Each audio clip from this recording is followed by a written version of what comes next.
All right, it is the odd couple here, Chris and Rob, and we're going to get to the news of the day again. Aaron Rodgers being traded from the Green Bay Packers to the New York Jets.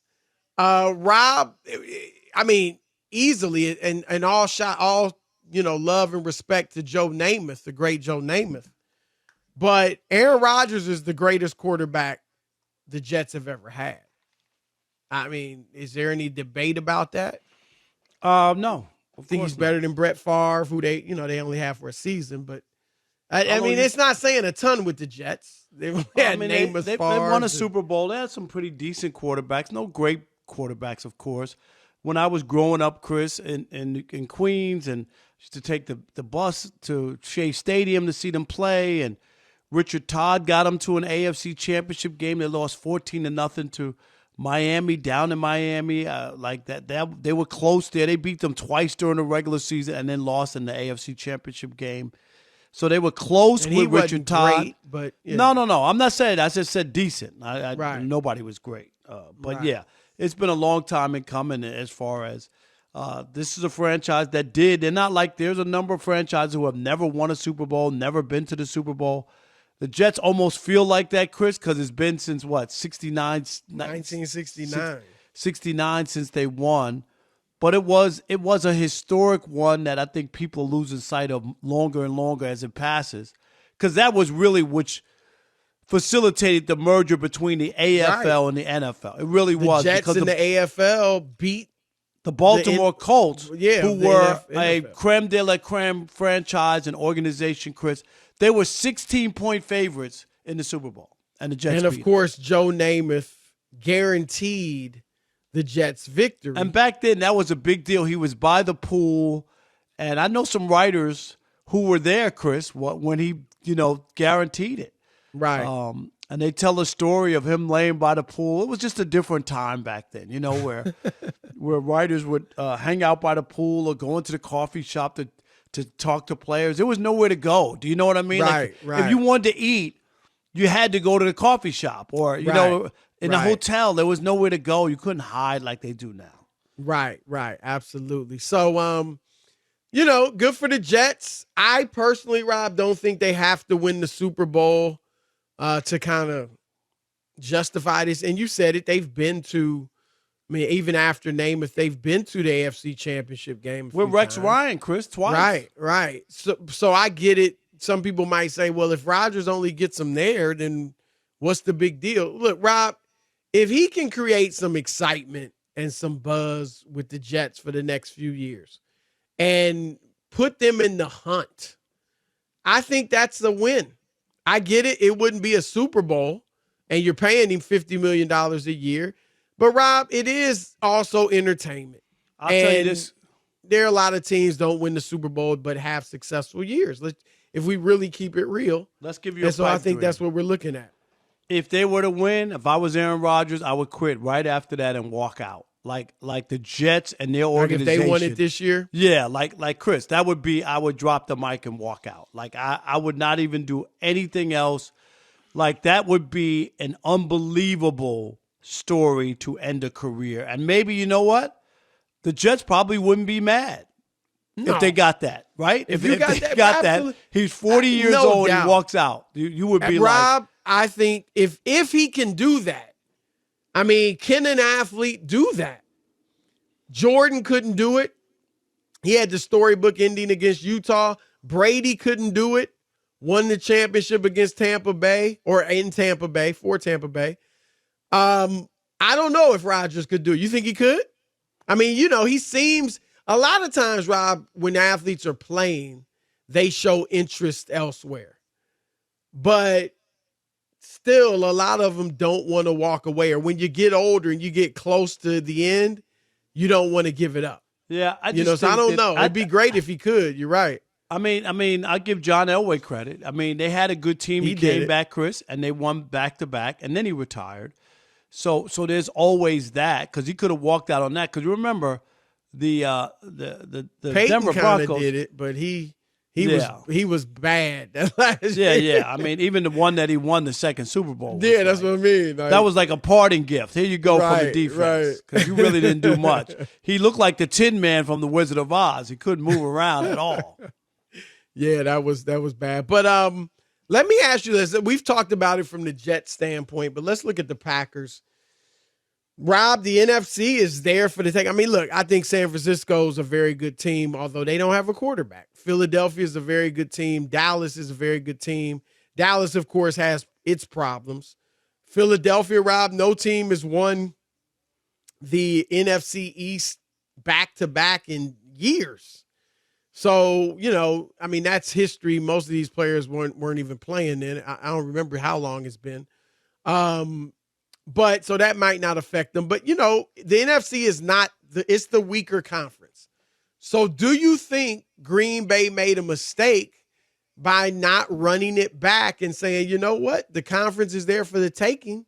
Let's give it another shot with Aaron Rodgers. Yeah. If they just felt, like I said, so many teams have done this before and they're ready to move on and they have a guy there and maybe they just feel like we got to do something.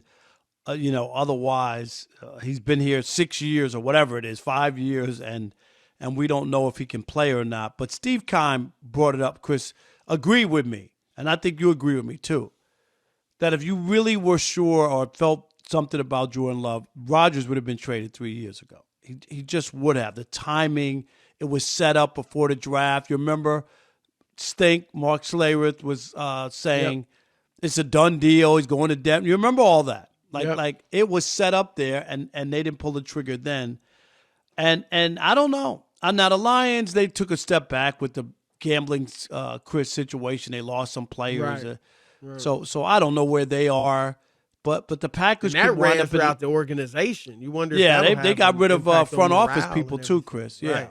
I mean, it's a scandal in Detroit. And, of course, they have a gambling house, I don't know, BetMGM, inside Ford Field now. So it's just yeah, the NFL needs to do something about it. They got to figure it out, right? Of hypocrisy, and we're not defending the players because they knew the rules. No, because they knew what was going on, right? Absolutely. But I'll say, for the Packers, am I expecting them to make a run in the NFC? No. Right now, do I think they'll be in last place in the NFC? Yeah, I do. In the last NFC place in the division. Central. Yeah.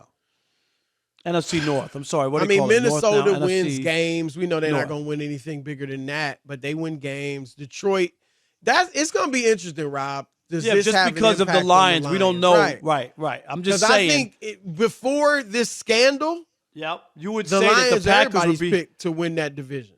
But the Packers would be last. Yeah, I mean, Chicago, people are expecting a little bit better season. Yeah, so right now, here's what I say. I don't think they made a mistake. I think they made the right call, the Packers. Aaron Rodgers is coming off a bad season, Rob, certainly by his standards. And he's going to be 40 in December. And he has been great, obviously, throughout his career as a starter in Green Bay. But even amidst all that greatness, they didn't get to the Super Bowl again. After winning it back in the 2010 season, he hasn't been back.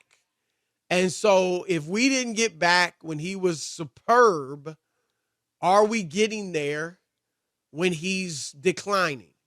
And so I'd say no. So would they probably have a better season with Rodgers than with Love? I guess, probably.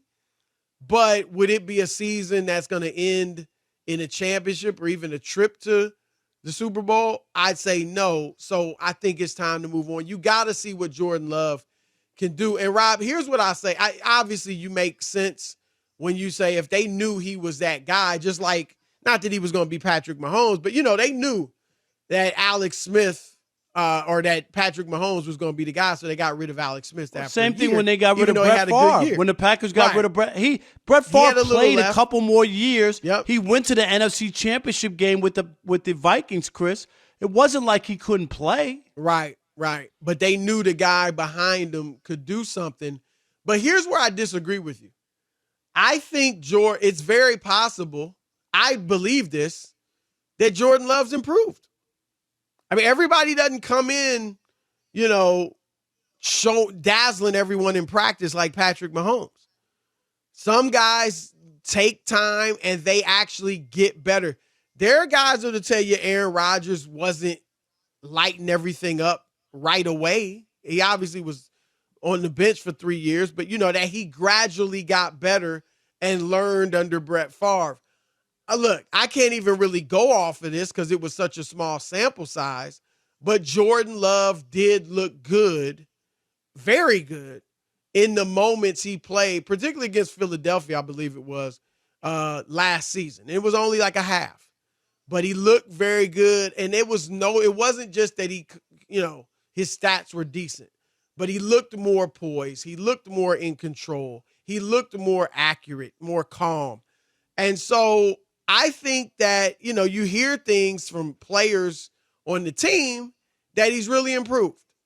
And so I do think that's very possible, Rob. I don't think we can just go off, well, he wasn't ready in his second year.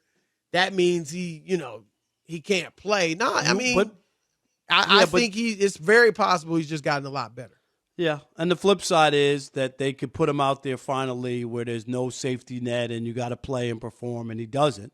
And they become a bad team. You know what I mean? Because they got young receivers. They lost Lazard. Like you start to look around and go, okay, he's there. Where are the weapons? Where's the big receivers that Christian Watson shows some promise, though. No, I'm not. But he's still a young player with a young quarterback who's got to grow. Yeah. So we'll see where the Packers still got a are. running game. Yeah, and where they are and what they're able to do. But I don't expect much from them. I definitely don't think they'll make the playoffs. But I think Love. I think if I had to bet, Rob, I think he'll show some promise. Maybe not enough to get them to the playoffs, probably, but I think he'll show some promise. And if he doesn't, obviously, Rob, they'll look to do what they can in the draft over the next few years. Yeah, if he has a bad year, or they just feel like, oh my God, like he's not ready, and we're not sure. He's been around, didn't get a grasp of the system, right? Been around for all these years. He should know the system. If he don't know the system, that's a problem. Then there's a problem. You know what I mean? So. Like if he, but Rob, look, when you and I were coming up in the 70s, the Packers were a joke. We know they had the great history under Vince Lombardi and stuff in the 60s. In the 70s, they were not even a thought in the NFL. I mean, obviously they had the history, but they weren't a relevant team. And then they got Brett Favre in the 80s too. Then they got Brett Favre, and the rest is history. And Rob, they've had Hall of Fame quarterback play for 30 years. And so they better understand it's not easy. Well, that's the other part, Chris. They may never get another quarterback like that. You just made the point that it will be tough, and that's why it's a hard thing for Jordan Love. What are the chances of you getting 3 Hall of Fame quarterbacks in a row when we see all the bust of that go on? Like, that would be incredible. Chris, doubt. You got your eye on me. I saw that. Your glasses. What kind of glasses did you buy?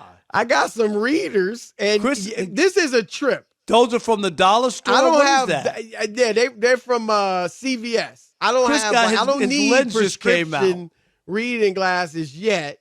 I got some readers, which are basically like little magnifying glasses, right? Right. And so yesterday, I'm just minding my own business. I'm on the computer, looking at the computer, whatever I was doing, and the glasses, Rob, just popped. Just popped out? The frame just popped. The lens didn't come out. The frame cracked. Wow. It felt like somebody hit. I was like, did a rock just fall from my ceiling or something? Or something, right? That broke. It didn't How did they break? But yeah, right. I don't know what in the world happened, but they cracked. And so as you saw, one of the lenses came out. So I got to go over to CVS and get another pair. You know what? You need a monocle like Colonel Klink from Hogan's Hero.